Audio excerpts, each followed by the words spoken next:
We got the car actually at Pomona Swap Meet back in '96.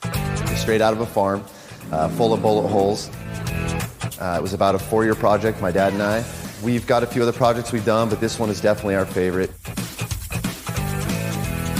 Cameron's brought this really cool 55 Chevy. We've got some really nice hardware here from Fast. They provided us with an EZ-EFI kit, and this is their newest system called EZ-Fuel. And basically, they allow you to convert a carbureted car like this to electronic fuel injection very simply. And instead of, having professional mechanics install it, the two of us are basically going to put it on the car today, right in front of your eyes.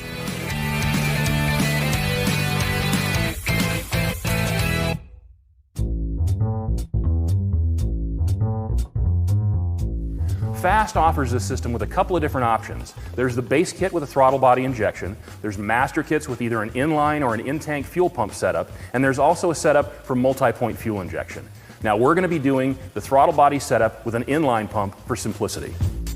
So what size carburetor was on here before? 650. Well, that's one of the really nice things about going to a throttle body EFI system like this is, like with a carburetor, getting that size right is crucial to making it drivable because EFI handles all that automatically. You don't have to get that perfect. It'll handle a wide range of different displacements and horsepower levels.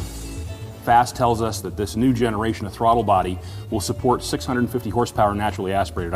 You're not making that quite that much. No, not that much. But so this will be more than sufficient for the airflow needs of this engine. And it's also got all the sensors built into it with the exception of the O2 sensor and a coolant temperature sensor. Everything else is built into this. And our throttle body is just going to drop in place of the carburetor. We're reusing the linkages we had on the carburetor here, and I'm going to put this additional throttle return spring on here. So now we've got real positive throttle return, so we don't have to worry about that sticking open. Just trying to draw this down evenly so we get a nice good seal on the carb without flexing the base of the throttle body.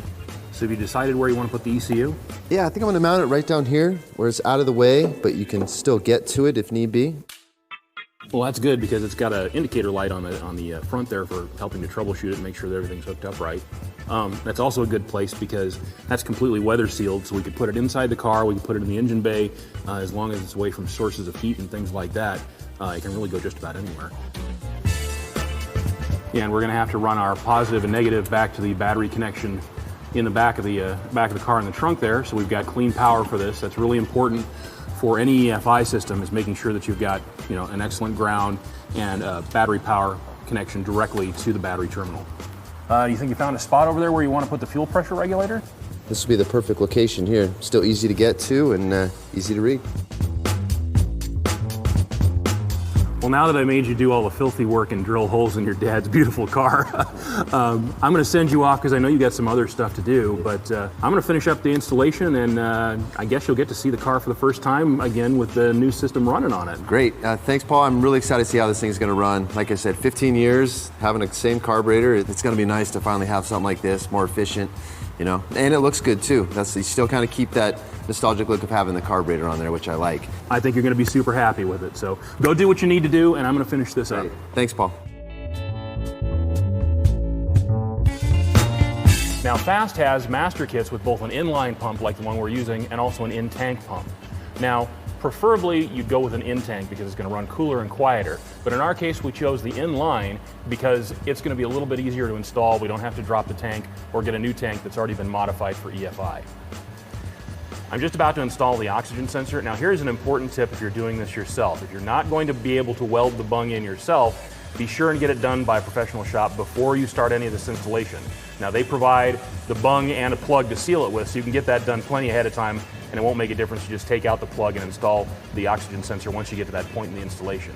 Now, it's critical, and I can't stress this enough, critical to make sure that your exhaust system is completely sealed. You don't want any slip fit collectors, you don't want any leaks, you don't want, if you see any soot at any joints or anything like that, get that taken care of before you try and do this EFI conversion, because if you have any leaks in the system, the oxygen sensor is not going to get good data and you're going to have a heck of a time trying to get it to tune itself.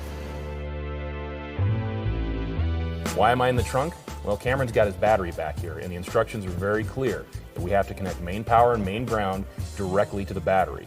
Now we had to extend the harness a little bit with some heavy gauge automotive wire to do that. Now why do they want this? Well, it's to help prevent interference. The harness itself is very streamlined and it's got fuse protection for everything. And the ECU has also been hardened for protection against electrical interference.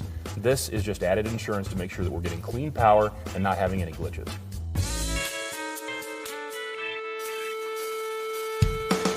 You don't need a laptop to install or program the fast EV fuel system. It all happens on this little touchscreen full color display. And there's a windshield mount that it just clips into. And then I've got the wire that comes from the ECU that was brought forward through the firewall, and it just clips together. And now I think we're just about ready to fire this up and do our setup wizard and get the engine running. So we've got 8 cylinders, engine cubic inch, 383. And now we're going to calibrate the TPS sensor.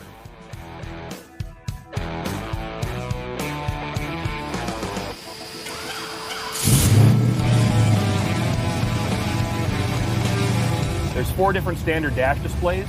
It shows you that our O2 sensor is working, that we're in learning mode right now. It's showing us our air-fuel ratio, our coolant temperature, and RPM. And as you can see, there's a bunch of different layouts here, showing our target air-fuel ratio and our actual. And then there's a master display that shows all the data that the ECU is taking a look at.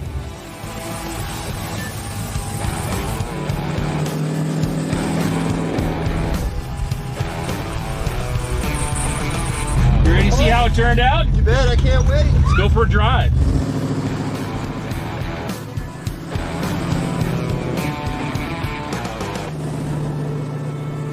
Now, one of the things you're going to want to do is, as you start to drive it around, you want to put it under different load conditions, you know, part throttle, full throttle, that sort of thing, so it can fill out its map and learn everything that it needs to know to run properly throughout the entire RPM range.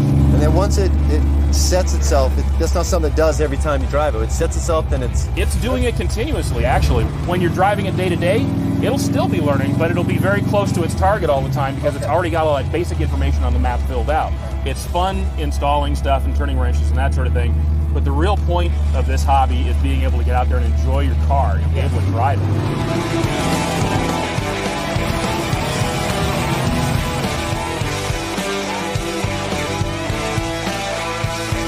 Well, it's been really satisfying taking this beautiful classic and making it even more fun to drive every day for you and your dad with fast, easy fuel EFI system.